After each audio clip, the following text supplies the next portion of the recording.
The Cessna A-37 Dragonfly, or Super Tweet, was a United States light attack aircraft developed from the T-37 Tweet basic trainer in the 1960s and 1970s. The A-37 was used during the Vietnam War and in peacetime service afterwards.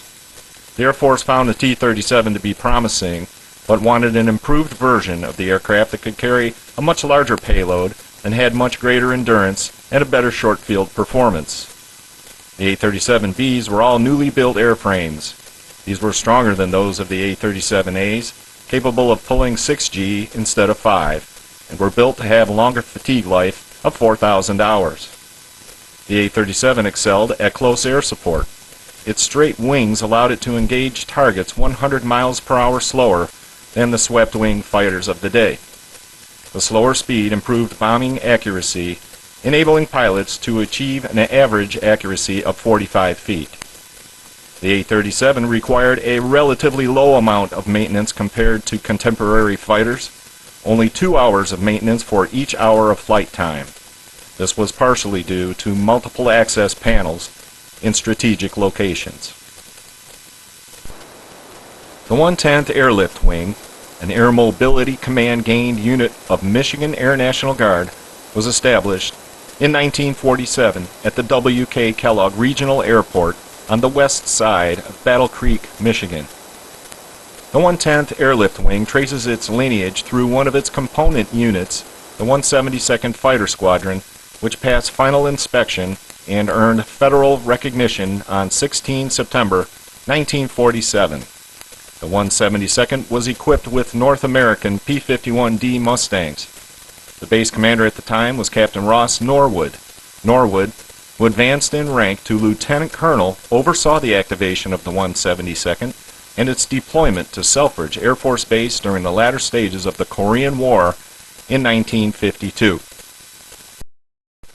When the 172nd returned to Battle Creek, it began the transition from prop to jet, exchanging its Mustangs for F-86 Sabres, which flew from 1954 to 1955, when they were replaced by F-89 Scorpions.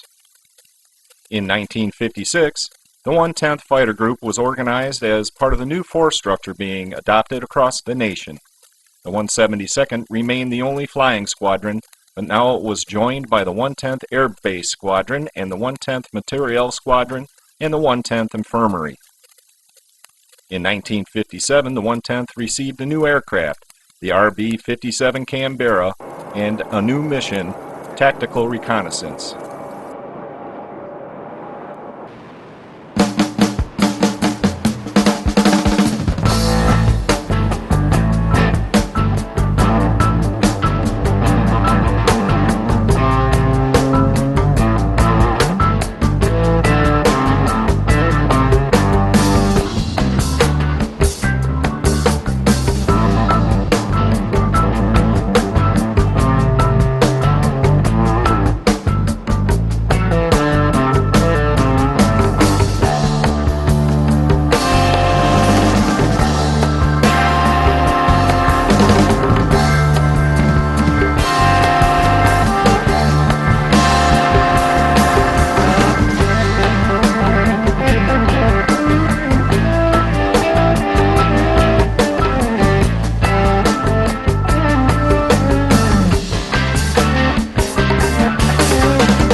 In 1962, the 110th Tactical Reconnaissance Group was reactivated with Major Howard Strand serving as its commander.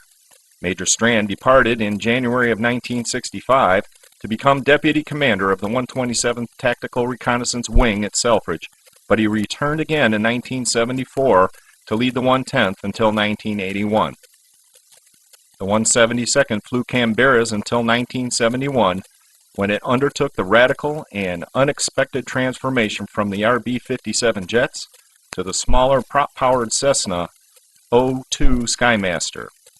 On 11 June 1971, the 110th Tactical Reconnaissance Group became the 110th Tactical Air Support Group. In 1980, the 110th saw a return to jet power in the form of the OA-37 Dragonfly. In 1991, the 110th Tactical Air Support Group transitioned from the Dragonfly to the OA-10 Thunderbolt II and was redesignated the 110th Tactical Fighter Group. In June of 1995, the 110th Fighter Group became the 110th Fighter Wing. In 1997, the wing took part in Operation Deny Flight. The 110th Fighter Wing had service in both Iraq and Afghanistan, supporting Operation Iraqi Freedom and Operation Enduring Freedom.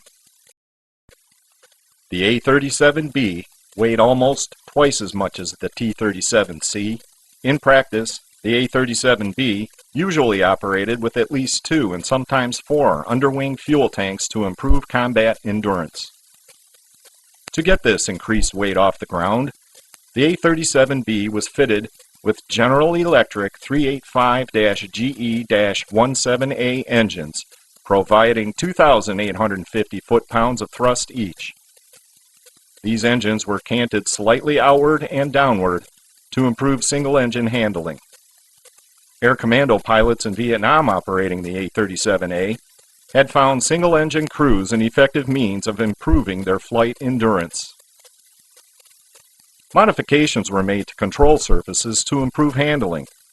To improve aircraft and crew survivability, the A-37B was fitted with redundant elevator control runs that were placed as far apart as possible. The ejection seats were armored. The cockpit was lined with nylon flat curtains and foam-filled self-sealing fuel tanks were installed. This presentation is part of an ongoing effort by the Selfridge Military Air Museum to provide a look at the history of the Michigan Air National Guard. In this video, the featured aircraft is the CESSNA OA-37B Dragonfly, light attack aircraft which was part of the 110th Tactical Squadron at Kellogg Field in Battle Creek, Michigan.